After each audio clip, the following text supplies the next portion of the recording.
All right, I think I see participants joining. Is that right? Oh, that's great. We will give it another minute to let people filter in, but I'm glad to see folks joining us. Excited to have a great conversation today. All right, I see the chat starting to move. That's great. People are jumping right in, as usual.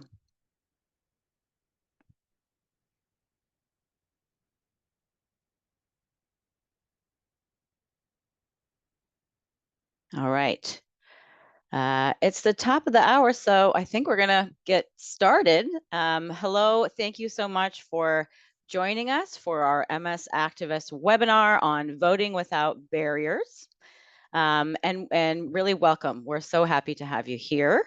And I'm happy to have a great crowd. To me, this really illustrates the enthusiasm that people affected by MS are feeling this election year and really every election year to learn more about voting accessibility and also about creating an informed voting plan. I am your host or your moderator, Stephanie Stern. I'm the Vice President of Advocacy for the National Multiple Sclerosis Society. I'm about to hit my 10-year anniversary of working here, which is exciting. And I have a personal connection to MS. My mom lives with MS. I'm particularly excited to be joining everybody on National Voter Registration Day, which is a nonpartisan civic holiday dedicated to celebrating our democracy and our role participating in it. Which links to you see our legal disclaimer here. We're a proud partner of nonprofit vote.org, and I want to just be clear, as a 501c3 nonprofit organization, the National MS Society does not participate or intervene in any political campaigns for public office, endorse or oppose political candidates, publish or distribute statements relating to a political campaign, or donate money or time to political campaigns. Now we have that out of the way. On to the good stuff. So I know many of us are very excited to hear from our guest speaker, who is Michelle Bishop of the National Disability Rights Network. I share that excitement. I'm really looking forward to the conversation today. Our agenda is mostly going to focus on hearing from Michelle. I will be more or less interviewing her so we can make sure to cover all of the topics that are of interest today. But at the end of the conversation, we will take questions from the audience we have here. And then I will walk you through some of the resources available for you to prepare for Election Day. But before we move forward, just a few notes on how this will work. So throughout the webinar, we invite any and all questions that you have. If you want to ask a question, you can use the Q&A feature at the bottom of your screen. It should be there. And we will save those questions until the Q&A at the end and try to answer as many as we can. You can also interact with one another in the chat. I see that already happening. Always great to see people engaging with one another. So that's it. And before I get started with this conversation, let me read through our mission statement and then our diversity, equity, and inclusion statement. We will cure MS while empowering people affected by MS to live their best lives. The National Multiple Sclerosis Society is a movement by and for all people affected by MS. Our voices and actions reflect diversity, equity, and inclusion. We welcome and value diverse perspectives. We actively seek out and embrace differences. We want everyone to feel respected and be empowered to bring their whole selves to ensure we make the best decisions to achieve our mission. All right, time to introduce our speaker. And I just want to say I am a self-confessed Michelle Bishop super fan. I first heard her a couple of years ago on a public radio show on Election Day when I was driving around in my car doing errands, and I had to pull over so I could listen to the rest of the show because it was fascinating, and she was doing such a great job. She has an awesome bio. She is the manager for voter access and engagement at the National Disability Rights Network. She leads a team to support the PNA network on voting rights and voter engagement for people with disabilities. She also works in coalition with the civil rights community in DC to ensure strong federal policy regarding voting rights and election administration from a voter-centric and intersectional perspective. She has an MSW in social and economic development from Washington University in St. Louis, and a BA in sociology and English literature from the State University of New York at how do you say this? Geneseo? I don't know how to say that. Geneseo. Okay. Geneseo. You were so Geneseo. close. Okay. Michelle, I'm a Minnesotan. I'm not a New Yorker. I should learn all the different names. She loves democracy so much. She registered to vote on her 18th birthday, even though it wasn't even an election year. Michelle is disabled herself, and she comes to NDRN with over 15 years of experience in the disability vote. Welcome, Michelle. Hi, what an intro. Thank you. I'm Oh, so flattered. it's your bio is, I love the way that your bio is written, and it highlights all of your amazing background. So we'll just get started. And I think it's good to start with the basics. We know around 1 in 4 adults in this country lives with a disability, which is around 61 million people. Let's talk about what has the Americans with Disabilities Act, or we call it the ADA, done to make voting more accessible in America, and what other laws have been instrumental for protecting the right to vote for people with disabilities? That's actually a great question to get us started, because if we're going to talk about what barriers exist and what you can do about it and getting ready to vote and all of that, I think we should start from that place of your right to vote, your access to the vote as a person with a disability is protected by law. The ADA is definitely still the gold standard. And for two reasons, I'd say one, the ADA is really specific. There are regulations by the federal government that, are very clear on how wide a doorway has to be and the slope of a ramp and how heavy a door can be and the type of door handle it has to have, and parking lots have to be stable, firm, and slip resistant, and all these things that are very specific that tell us exactly what you have to do to make everything accessible. But that includes things like polling places. It's also very enforceable, right? If you're Mm-hmm. not doing that, the Department of Justice can sue, and they absolutely do in counties that have major problems with accessibility, but so can individuals as well.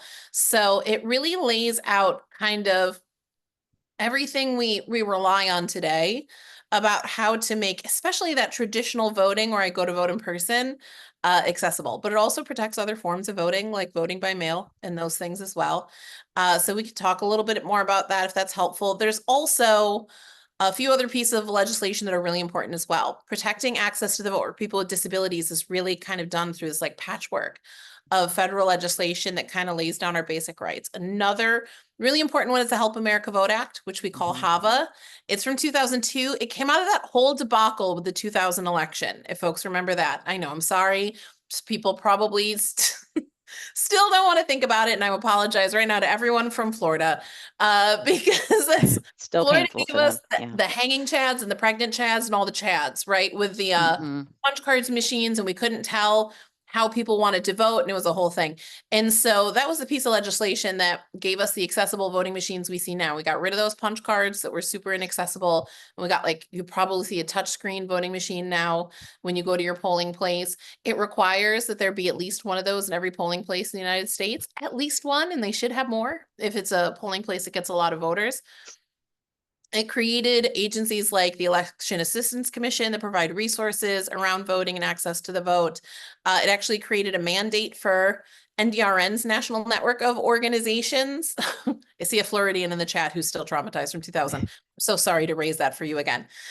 Created a mandate for our national network of organizations that are in every state and territory to work on access to the vote for people with disabilities. And one of the things I really love about HAVA is that it guarantees every voter the right to a private and independent vote. You should be able to vote privately with your secret ballot and to vote completely independently. That said, we're not always good at doing that yet, because elections still are very inaccessible, which we can talk about a little bit. Which is where the Voting Rights Act of 1965 also comes into play. Probably the other most important piece of legislation we could talk about. This is absolutely the piece of legislation that you're thinking of from 1965 that came out of the March from Selma. It has so many protections for voters of color, but it does also specifically talk about voters with disabilities and say that if you have a disability, you have the right to the assistant of your choice. The only exceptions, it can't be your employer or your union representative, but other than that, can be anyone. They don't have to be voting, that doesn't have to be their polling place, they don't have to be a citizen or speak English or any of those things. Anyone who you want to assist you. So that when we fall short of making voting fully accessible, and you can't necessarily access your private and independent ballot, you have the right to choose someone that you trust to help you to mark your ballot the way you want it and make sure it gets returned into the appropriate place and by the deadline. So those are probably the most important. There's others we could talk about. The National Voter Registration Act, which people usually call motor voter. That's why Mm, DMVs register people to vote. It also requires state offices that serve people with disabilities to offer voter registration. There is, I hate the name of it. It's old. Okay. Don't come mhm, for me, guys. It's old. There is piece of legislation from the 80s. It predates the ADA called the Voting Accessibility for the Elderly and Handicapped Act. I know the mm, H word that we don't really say anymore, right. but it does have a couple really important things in it. Um, One is that if your polling place is not accessible, there has to be an alternative means for you to vote. So if you live in a state where you have to have an excuse for why you want to vote absentee, disability probably is an excuse, right? Mhm. To help cover their bases. It also says you have the right to request to move to the front of the line if you can't wait in long lines to vote. It says you have the right to request it. It doesn't say that they have to move you up. A lot of them will. And if they don't, they're going to have to accommodate you some other way, get you a chair, something like that. So there are a few pieces of federal legislation that really kind of lay out what our rights are and what access means around the vote. That was really helpful. I mean, there are a lot of laws on the books. There are a lot of protections in place. And as you said, that is really relevant to know in part because in spite of the gains made by all of these laws, voting is still not accessible in this country. And I don't have to tell you about this, but we know there are a lot of barriers that still exist. I recently read a study that said something like 60% of polling locations have an inaccessible voting area. Can you talk about the landscape and what the problems still are? Absolutely. I also say, I see someone in the chat said, I object to the term elderly. And I just want to say, same. Same. I don't like either of those words. We don't use them anymore. The bill's from like 1982. But I will say, in terms of barriers that we see right now, it's really interesting. I get asked that question a lot. You know, where do we see barriers in the voting process for people with disabilities? Unfortunately, the answer is kind of everywhere. Hmm. Like at every touch point that a voter has with the system, we see some barriers. And what those are differ a lot based on where you are because elections are so state and local. We talked about the federal laws, but most laws that impact your right to vote are at the state level. And even how your county decides to implement elections can have a huge impact. So when we talk about traditional in-person voting, going to your polling place, going to a vote center, we still see that less than half of polling places are considered accessible to people with disabilities. If you look at just the location, right? Does it Hmm. have an accessible parking lot? Is there a ramp or an elevator if there's stairs? Are the doors wide enough? Those sorts of things.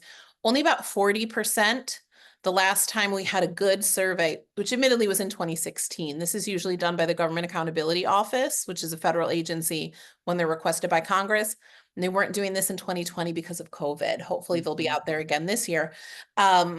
But in 2016, only about 40%, 40, so less than half even complied with those ADA regulations. And then, like you said, when you look at the voting booth itself, Hmm. do they have the accessible machine? Is it turned on and ready for use? Are the poll workers trained on it? Is it set up for privacy so that, you know, there aren't people in line waiting to check in behind you who can see your screen? Is it set up for a wheelchair to be able to roll up to it? Are the headphones out for people who need an audio ballot?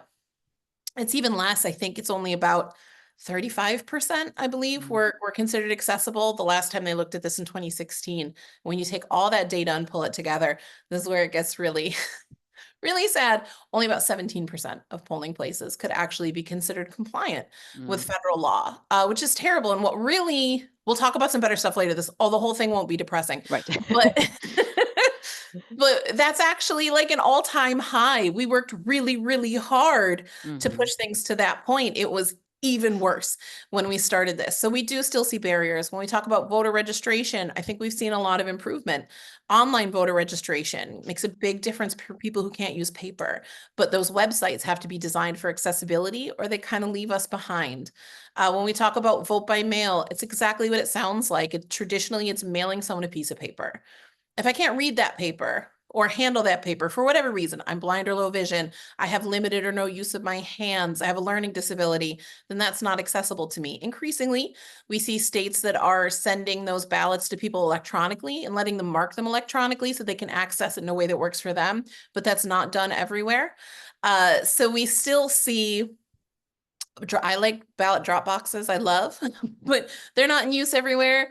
and they're not always put on accessible paths of travel that are ADA compliant, right? So everywhere that we're offering good things for voters, we have to make sure that we're thinking from the start, are we making this accessible for everyone? And when we don't do that, or I'll say when our elections officials don't do that, then we introduce new barriers into the system that just don't need to be there. So there is still a lot to tackle. We're working really hard.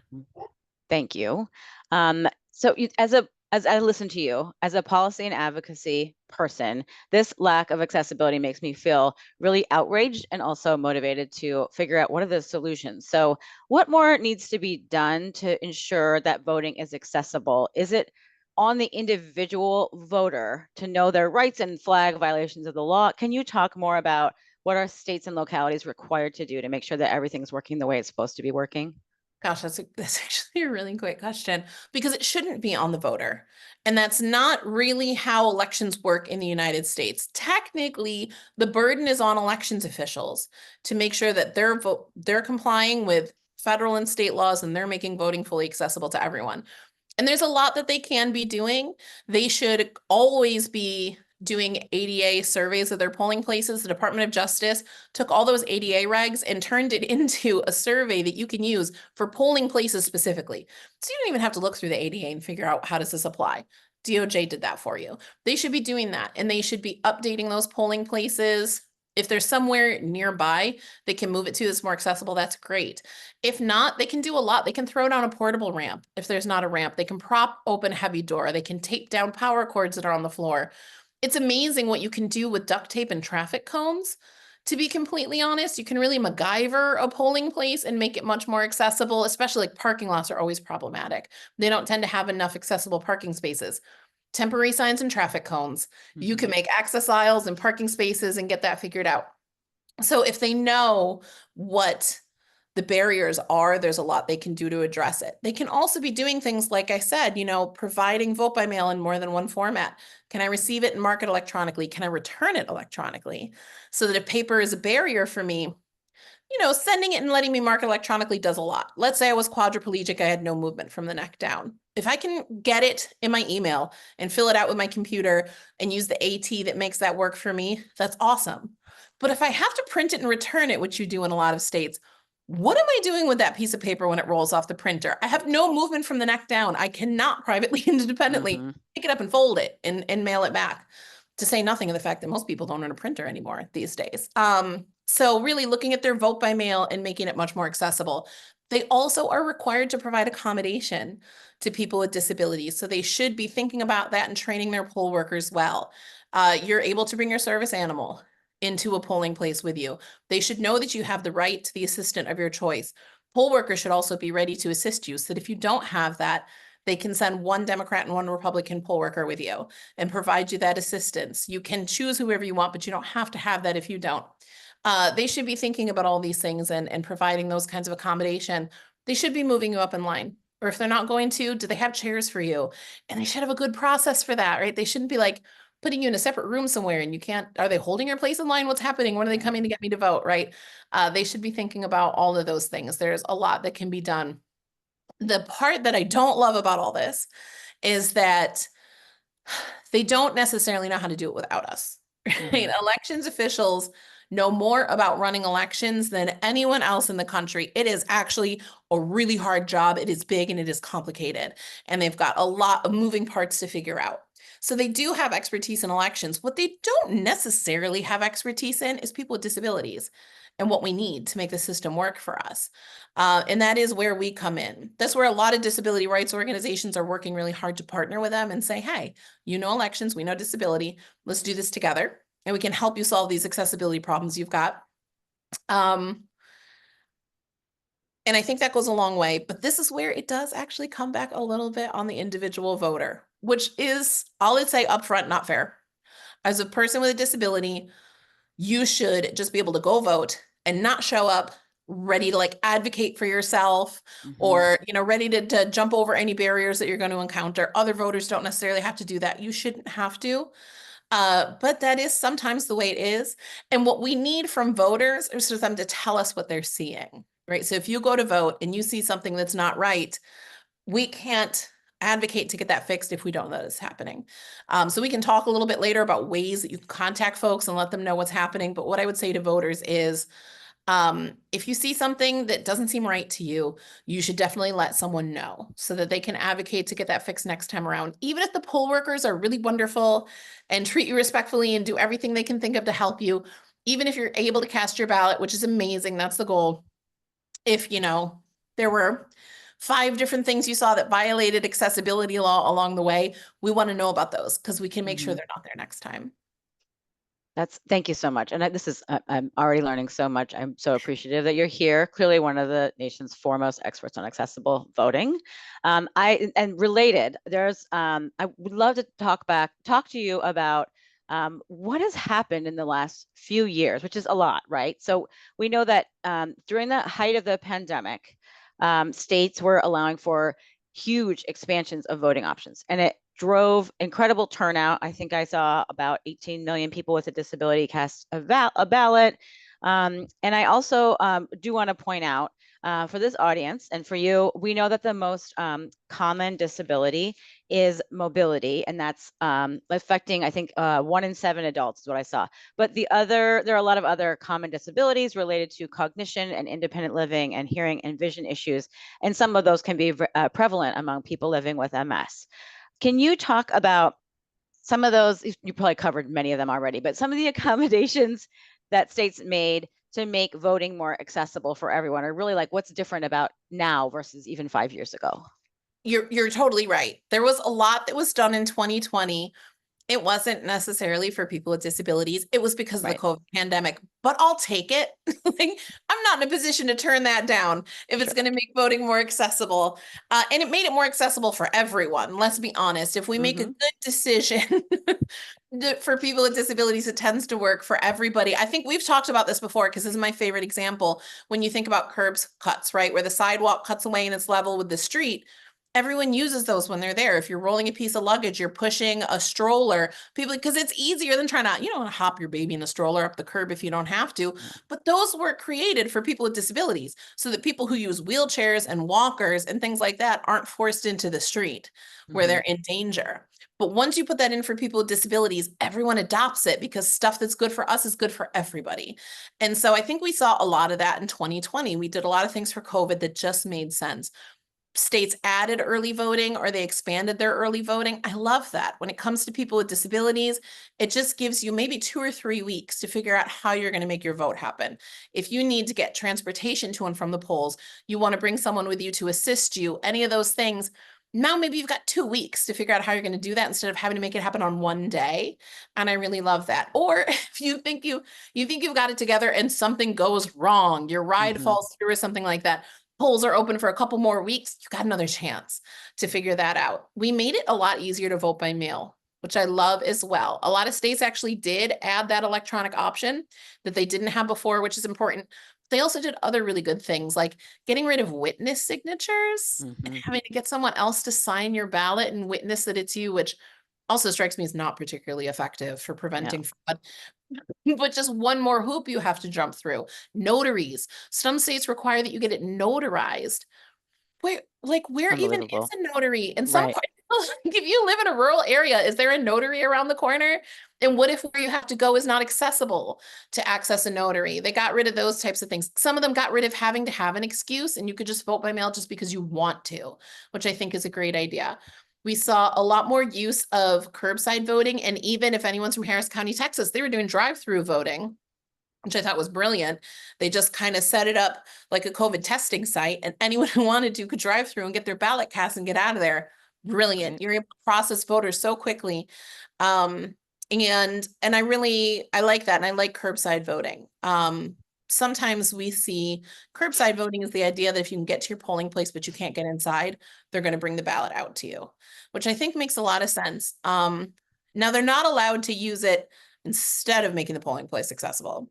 You can use it like a stopgap measure until you make a polling place accessible. But I'll be honest, after 2020, I thought everyone should be using this all the time. Even if your polling places are 100% compliant with the ADA, that's awesome. But there's still people for whom it's difficult to get in and out of the car. Yes. It's difficult to walk any length of distance, to stand for any amount of time, for who curbside voting is going to be more accessible, even if your polling places are awesome. So I Hmm. love that as an addition. Oh my gosh, am I missing anything? Drop boxes. Ballot Mm, drop boxes went from like 5 states to like 45 states, started using drop, it expanded incredible. exponentially, right?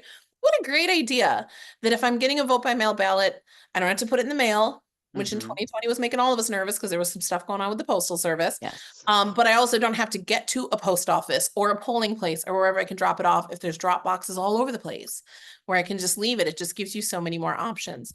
So we did a lot of great things like that, and I'm probably forgetting some. The issue that we're seeing now, a lot of the action around voting rights is happening in the states. Congress is not moving a lot of bills around voting, but in the states, there's a lot happening. And some states are saying the stuff we did in 2020 was awesome. Let's take it and make it permanent. And they're adding drop boxes and early voting, and they're making their vote Hmm. by mail easier. In some states are getting some pushback, and they're trying to get rid of some of those innovations that did really great things for voters. So there's a lot of fights happening at the state level, which I think is actually really awesome for an audience like this. Because if you're thinking, what can I do about this? A lot. All you have to do is talk to your state legislators about Hmm. the policies that make voting work for you. And so that they're thinking about people with disabilities when they're thinking about whether or not we're going to add this or take this away. Thank you. I appreciate that. And you spoke to not only all these amazing historic expansions, but how some of it has started to get eroded and recede a little bit. And I appreciate you pointing that out. And I also appreciate that you're right, everybody in this audience could potentially be a part of protecting what we gained during the pandemic. I want to ask a question around how concerned are you that changes in voting laws or other accessibility issues, like the shifting landscape, discourages people from casting a ballot? And what do you want this group here today to be aware of or to tell their networks? So that actually does concern me all the time. I think it's hard. When voting is different depending on where you are, that can already be really confusing. It's different depending on what state you are. It could be different depending on your county. We talk about something like curbside voting. So in some states, that's in state law and it's applied across the whole state. And in some states, it's not. And just some counties do it and some don't. Like, so what your options are vary depending on where you are. I think that's confusing for voters.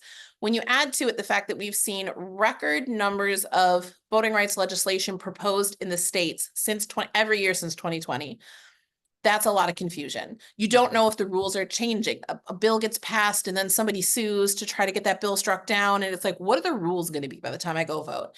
And I think that that can be really discouraging for voters. I think the most important thing you can do as a voter, and I think the most important thing you can say to other people that you know, who you love in your life, who you want to vote, is that there are good resources out there that we can talk about where you can get good, accurate information and find Mhm. out what's going on. I mean, you should not definitely be stopped by this looks big and confusing. But I think also when I think about all the legislation and the litigation that happens around access to the vote, that is a tremendous amount of time and money.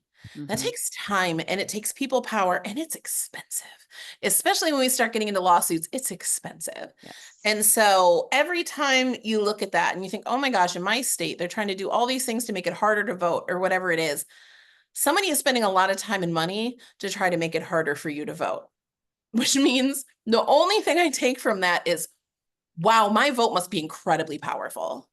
No one would put all Absolutely. of that money into trying to stop me if my vote didn't matter. My vote must be more powerful than I can ever imagine. So I'm not going to forfeit that vote, right? It's part of my job to talk a lot about barriers that we Mhm. see because it's my job to call them out. If we want to fix them and get rid of them, we got to call them out. But what I always worry is that voters are going to hear that and they're going to think this is big and confusing and it's too hard to vote. And maybe I'll just sit it out. It's like, that's the worst thing you could do. That's the worst thing because they don't have to fix it for us if we don't show up. And they don't have to listen to us if we're not using our vote to say, like, I came out and voted. I gave you this job. I could vote for somebody else and take this job away next time. You got to listen to me. You got to listen to people with disabilities.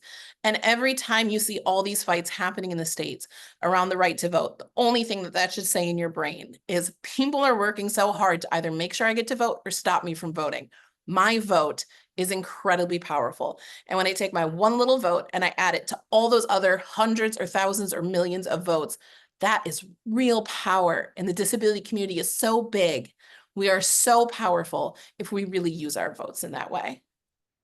Thank you, Michelle. And well, I'll open it up for questions in a couple of minutes here. I just want to go back to what you said about resources. There are resources available for people. What do you recommend as concrete steps for, for example, checking to make sure you're registered and where and when you can vote, and like what types of things should people look up? Absolutely. That's great. So there are two different types of resources, some that I think are really helpful before you go vote. You want to know what your rights and your options are, and I think you really want to make a plan to vote. I'm a big fan of making a plan. You want to think about, how am I voting, in person or by mail, and what do I need to do that? Do I need transportation to get me there or back? What type of ID am I going to need? All of those things, you want to figure that out. Do I need someone to assist me? Who's that going to be? My absolute favorite is, how am I going to celebrate the fact that I voted after it's done? My personal celebration is to get my I voted sticker and take a selfie and put it online and show everybody that I voted and make sure they do it too. I also highly recommend pizza because it's delicious. So you can all go vote and then get your friends together and celebrate having done something amazing for democracy by eating something delicious and covered in cheese. But in terms of resources to help you get ready to vote, I love the number of thumbs up for pizza. Yes. This is my crowd right Very here. food motivated crowd. I think that some really resources that I love for helping you get ready to vote, you can always go to your Secretary of State or your county elections officials website. They're going to have the most up-to-date and the most accurate stuff. There's a lot of third-party websites out there that provide information, but when you're going straight to the source, you're getting the best information. You can also use those websites to check and make sure your voter registration is up to date and that you're still on the rolls. I always recommend doing that before you go vote. You don't want any surprises on election day. So I always check mine. A website that I actually really love for researching my ballot. I laugh all the time. I'm like, the League of Women Voters probably love me, and a lot of people probably think I work for them because I promote their website so hard, but it's awesome. They have a website called vote411.org. You can look up your polling place, but you can also look up what's going to be on your ballot. And one of the things I really love about it is that there's always those ballot measures that are really confusing, right? Vote yes or no on Prop A. It'll say, like, this Proposition A on your ballot. Here's the language and legalese that you don't understand that's going to be on your ballot. It is for a living and I don't understand it either. Here's a plain language version of that. If I vote yes, I want this to happen. If I vote no, I want this to happen. Here's what the proponents say. Here's what the opponents say. So you can really research and learn what you want to vote for ahead of time, which I super recommend, especially if you're going to vote in person. So you're just not stressed out on election day. You already thought about what you want to vote for. There's also some great resources for getting ready to vote, or if you have a problem to vote, you can call. You can always call us. NDRN is a membership organization. So we have disability rights nonprofits in every state, DC, and all the territories. We have a link available for you to find they're called P&A, Protection and Advocacy, in your state. You can always call them. Some of them have voter hotlines. Either way, if they don't, you can call the main office. You can call them with your questions before you go to vote. After you've voted, you can call them to report a problem. You can call them if you're having trouble voting. The other one that I love is Election Protection. If you know the Election Protection Coalition, they're known for that 866 hour vote hotline. That's the main hotline. It's in English, but if you go to their website, 866ourvote.org, there's other hotlines that offer Spanish, Arabic, and about 9 different Asian languages. And sometimes there's other contact options like texting or web chat if calling isn't something that's accessible to you. They take calls from all over the country and can help you as well. And if you have like a really complicated disability thing, it'll probably get routed to the P&A in your state or even to me. But you don't want to talk to me on election day. If you get to me, that means something went really, really wrong. That's true. It's a bunch of people you got to get through before you get me on the phone personally. But if you do, I'll help you. As well as, what are some other good resources? Oh, you can always actually do a HAVA complaint in your state or an ADA complaint to the Department of Justice, which are typically online as well. So that's something we're thinking about. I saw someone in the chat said, don't forget provisional ballots. Absolutely. If they're absolutely going to turn you away and you've got no other options, do that provisional ballot. It may get counted. I love that. Am I forgetting any important resource? Stephanie, am I forgetting any important I resource? can't imagine you would have forgotten anything, but those are really, I mean, you've listed off a lot of key resources. We are putting them in the resources tab in Zoom, and we're also going to Awesome. send them afterwards. Great. So I think you covered every which way to to be prepared on election day and to flag, call out if something is going wrong and if you need solutions. And if I forgot any, I'll send them to you and you can make sure they get to everybody as well. There you go. That Yeah. was incredibly thorough, though, and I'm personally feeling very excited and inspired and motivated. And I know other people are because the chat has been chatting this whole time. We have It is had the going. clapping and the emojis and everything. And I And do I want do to want to. go to Corbin is joining us because he's going to have audience Q&A to relay to you. Yeah, thank you, Stephanie, and thank you, Michelle. I was backstage listening to that, and it was such helpful information. So I appreciate you chatting through that. And we have had so many questions pouring in, and I've tried my best with the team to synthesize them. And our first question is, do we have any data or studies that show how many people aren't able to vote due to lack of access or due to inaccessibility within their polling places? Interestingly, we do. There's some really good stuff out there. I think one of the better, I'll pull a link for this so we can share it if you guys don't have it. I think one of the better places to find that data is actually Rutgers University. It is so random because it comes out of the School of Management and Labor Relations at Rutgers University. Hmm. But there are professors there who have disabilities. So they're really passionate about this issue. And they actually give us a lot of the good numbers we have where they estimate how many eligible voters there are with disabilities in the United States, which by the way is about 40 million, as well as what barriers they're facing and things like that. So they've got some really robust data that you can take a look at there. And it's also even breaks down, Stephanie was talking about like different barriers based on your disability, right? So what does access look like if you're blind or low vision, if you're deaf or hard of hearing, if you have a physical disability and intellectual disability? So there's some really good, powerful data to use there for sure. That's helpful. We will definitely be sure to share that out. And the second question that came in, someone said, I understand there are concerns about delays within the Postal Service with mail-in ballots. Should we be concerned, and what advice do you have around that? That's a good question. I do think that there are some safeguards in the Postal Service. There is an election mail process. When you're sending your ballot back, it's considered official election mail. It does mean that they have an obligation to rush it through. If you're concerned, you should have other options. You want to know what they are based on where you are, know what the law is in your state. But typically you can also drop them off at a polling place or a vote center, take them to your the actual elections office. You might have drop boxes that are available. So there's other things you can do. The one thing I would caution against, because I saw people saying this in 2020 when they were worried about the Postal Service, people are getting online and they're saying FedEx it, UPS it. They actually are not supposed to send ballots. You don't want to do that. It might get through, but it might not. They're not actually supposed to handle official election mail, and it might not be deliverable to wherever it's going to, especially if it's a PO box. They can't deliver to a PO box. So if you're going to mail it, which I don't necessarily think it's a problem, just do it early and know what the deadlines are. They can vary. Whether or not it has to arrive by election day or just be postmarked by election day can all be really different. And just make your plan ahead of time and get it done early. Otherwise, you should have some other options available to you. Also, someone in the chat had a really good point. They said to be careful about the selfie because you can't necessarily use your phone in a polling place, and you should not be taking a picture of your completed ballot. Very true. I go outside and I stand in front of my polling place so you can see the vote signs here, signs behind me, and take my selfie, and that's the best way to do it. See, and this is why we call you our election expert, because I had no idea about the FedEx thing. I had never thought about that before, but to use USPS mail when we mail in our ballots for our official election mail, that's really good to know and a great thing to call out.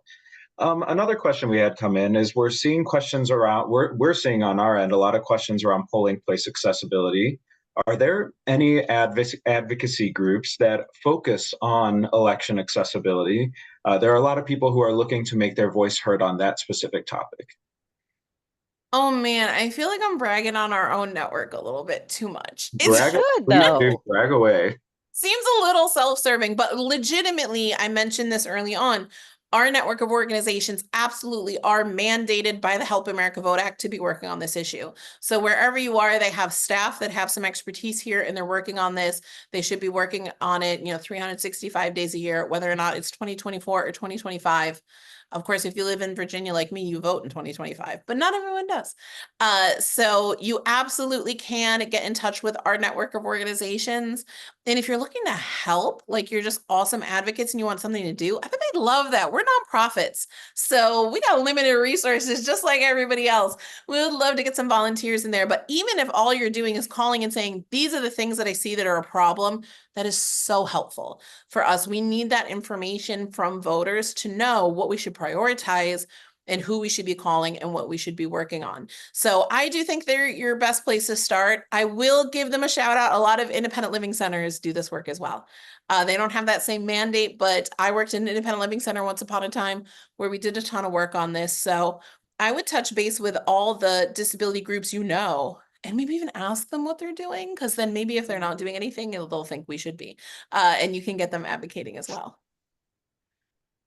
I love it. And we've seen a lot of people putting in the chat and then the Q&A that they are volunteering at their polling place on election day, which is awesome to see. And I saw someone specifically wrote, people living with disabilities understand people with living with disabilities. And so having people working in polling places who live with a disability can make that process for so many so much easier. So shout out to who said that.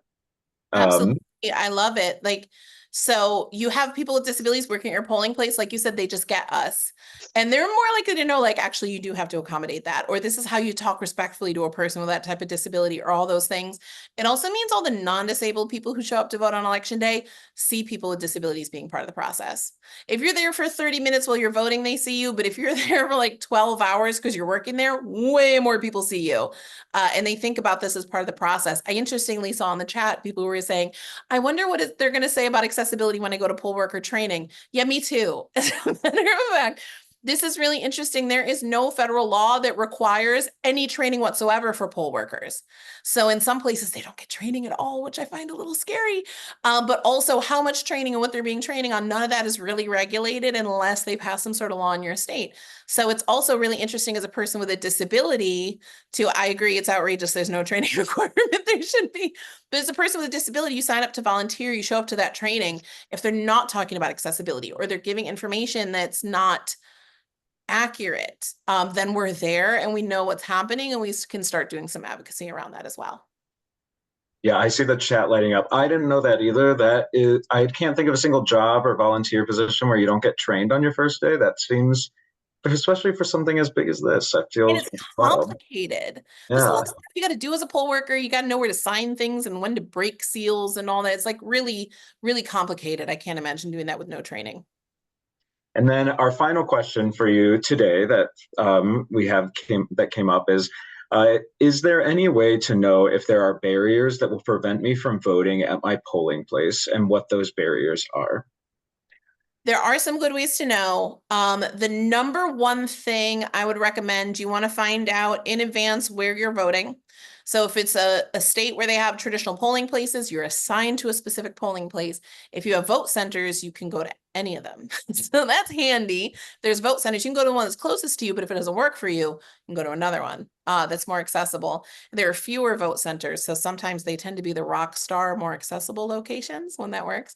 But wherever it is that you're going to vote, I would find out where it is ahead of time, which I would recommend to anyone because it's just less stressful if you've figured it out and you know where you're going. And you can find out if that location should be accessible. The number one thing I'd recommend is actually to talk to whoever the elections official is in your county. Sometimes it's the county clerk, sometimes it's a board of election, whoever that is. And they should have an understanding of all those polling places, and they should be able to talk to you and tell you how it's doing in terms of accessibility, whether or not this will work for you. It can really be helpful too, because sometimes silly things go wrong on election day. Like sometimes the main entrance is not accessible, but if you know to go around the corner to the right, there's an elevator over there. It's helpful if you know that. The poll workers should know that, but sometimes they don't. And so they don't have that set up. And if you show up knowing that, then we can make it happen.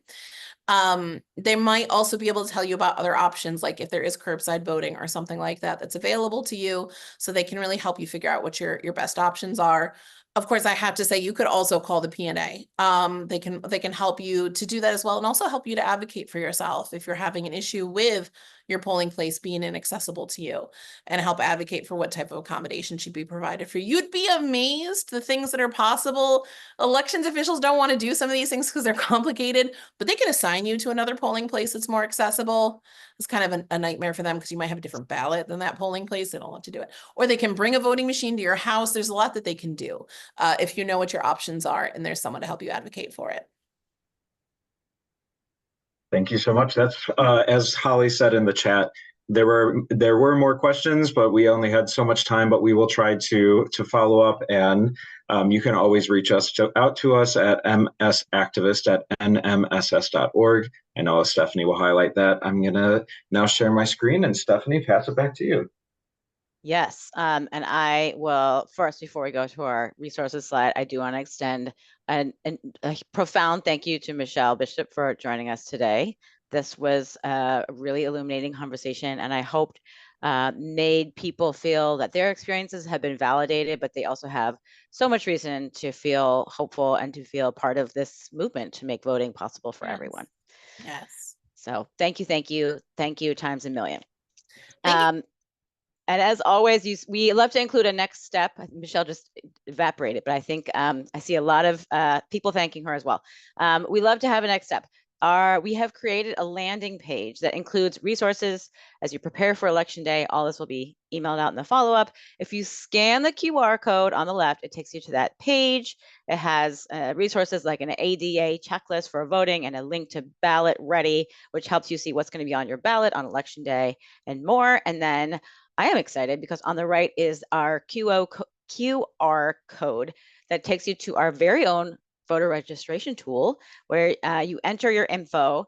Again, this will be sent out. It helps you confirm if you're registered to vote in your state, and it has links to tell you about the important voting dates in your state and a link to find your polling place, which is really, really helpful. So again, a lot will be sent out to you. We'll try to make it simple and not overwhelming because there's only so many resources that person can handle. And that concludes our conversation today. Thank you so much to all of you for attending today. We recorded this and we will send it around so others who couldn't make it today can watch. If you have additional questions, please don't hesitate to email us at msactivist@nmss.org. And that is all we have for today. Thank you so much. Really enjoyed being together today, and we will be in touch soon.